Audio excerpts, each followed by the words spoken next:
Hello everyone, আসসালামু আলাইকুম। I hope আপনারা সবাই অনেক ভালো আছেন। আজকের ভিডিওটা কী নিয়ে হতে যাচ্ছে সবাই তো বুঝেই গেছেন, আমার আর নতুন করে বলার দরকার নেই। সকাল থেকে ওয়েট করছি কখন ভোট দিতে যাব। অবশেষে দুপুরের দিকে আমরা সবাই বের হই ভোট দিতে যাওয়ার জন্য।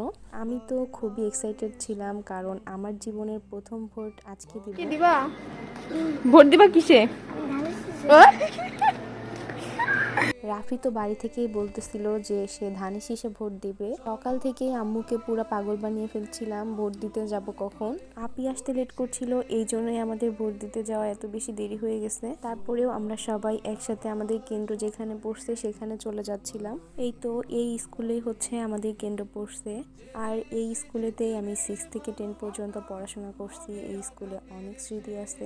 ভোট দিতে আসার কারণে অনেকদিন পরে স্কুলে আসা হলো। ভিতরে ফোন ইউজ করা নিষেধ ছিল, এই কারণে আমি তেমন আর কোনো ভিডিও নিতে পারি না। আমরা যেহেতু দুপুরের দিকে গেছিলাম, এই জন্য একদমই মানুষ ছিল না, পুরা ফাঁকা ছিল। আর ভোট দিতেও আমাদের একদমই কম সময় লাগছে।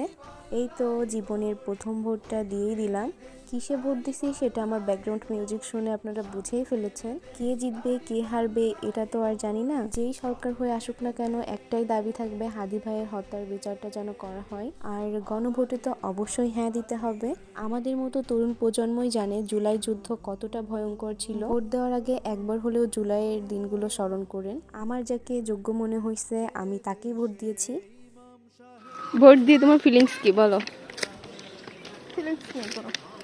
কেন? তোমার দল যদি হারে যায় তাহলে কি হবে? বলো কিসে ভোট দিয়েছো? মা তোমার ফিলিংস কি ভোট দিয়ে? জয় হবে, তারপরে জয় যদি না হয় হবেই হবে। তোমার ফিলিংস কি ভোট দিয়ে বলো? অনেক ভালো। দেশটা যেহেতু আমার, আপনার, আমাদের সবার, একটাই চাওয়া থাকবে যেই ক্ষমতায় আসুক দেশটা যেন সুন্দরভাবে পরিচালনা করে। দেশের চাবি যেহেতু এখন আমাদের হাতে, আমরা চাইলেই যোগ্য প্রার্থীকে ভোট দিয়ে জয়যুক্ত করতে পারি। আমরা চাই দুর্নীতিমুক্ত, চাঁদাবাজ মুক্ত একটা দেশ হোক, ইনসাফ ও ন্যায়ের পথে সুন্দরভাবে দেশটা পরিচালিত হোক। তারপরেও কে জিতবে কে হারবে এটা সম্পূর্ণ আল্লাহর হাতে। সবশেষে একটাই কথা বলবো, আমার যাকে যোগ্য মনে হয়েছে আমি তাকেই ভোট দিছি। আপনি কাকে ভোট দিলেন কমেন্টে জানাতে পারেন। আজকের ভিডিওটা এই পর্যন্তই। সবাই ভালো থাকবেন। আল্লাহ হাফেজ। এটা বলতে তো ভুলেই গেছি, অবশ্যই কিন্তু আমার চ্যানেলটা আপনারা সাবস্ক্রাইব করে দিবেন।